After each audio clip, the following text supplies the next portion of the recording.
Hey YouTube, what's going on?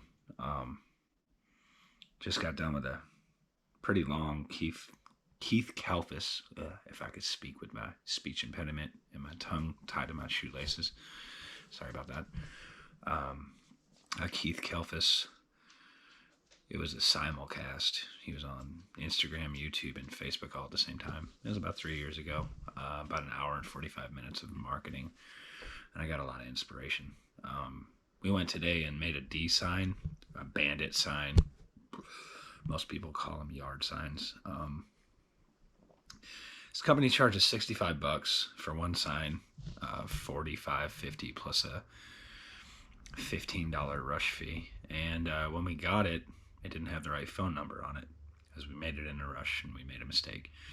But luckily, they were nice enough to change the phone number. It was a two-sided sign, and we stuck it in front of the subdivision that we wanted to. But I mean, the phone's not ringing for us right now. I'll be completely honest with you. I'm starting to get concerned. When you have a business, you got to be transparent with everything. I think a lot of the reason why is because we don't have any reviews. We have one review. It's on my CRM, customer relations management system. It's on Yardbook. You know, so when I start selling jobs, what I'm going to start doing is selling the potential for the review, just like I'm selling for the price point. Reviews are what I'm in business for. It's referrals, but it's almost crazy to say this, but word of mouth, it's always going to be a thing, but it's almost antiquated at this point. So one of the things that I'm going to tie into my proposals is tell them, look, man, results produce reviews. I mean, I'm in this to help this business grow, to support my family. You don't really want to get into too much more about that with your customer, or you might lose clients. Kind of seems kind of off shoulder, a little bit like down and to the left. It's not something that they really want to hear until they see your work. But it does demonstrate that you are that you're focused, you're targeted, that you know how to run your business.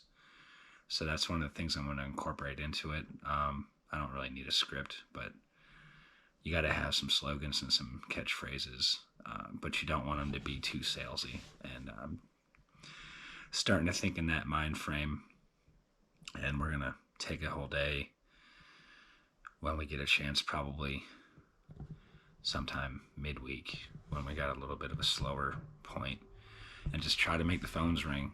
But just don't give up on yourself. Don't give up on your business, and don't give up on the mouths that you're feeding. I mean, that's your livelihood, right? When you committed, you said, this is my baby. I'm going to do everything I can to raise this baby, burp this baby, change his diapers, wake up in the middle of the night when the baby won't stop crying, do all the things that, parenthood entails. It's just like that with a business. I can't even call that a bad analogy. It's probably the best analogy that you can come up with. So that's where it's at right now. Got a lot of helpful tips. It's time to incorporate these things and just make it happen, man. Make it happen for yourself and make it happen for the people around you. Get more involved with the community. Get your name out there. Don't be afraid to sell yourself. Know what you're talking about and just get on top in every category that you can. Educate yourself. It's going to be a learning experience, and the more time that you take learning, this is less time that you're out there having fun. But you know what? The fun comes later. Right now, it's all about business and growing everything and marketing everything and doing all the things that you have to do that you don't like to do. And eventually, I think with time, I'm going to find that I love it. I think you will too. But just some words of advice. It's not like you've never heard it from anybody else before. But if you wet your palate on marketing, it will get you places. If you neglect it, maybe it won't. but I don't want to see anybody fall into the trap. A lot of businesses fail. We're not going to be one of them. And I'm doing the things and taking the steps and the time. And it's not sacrifice. It's just re-edification is the word that I'm going to say, so that you know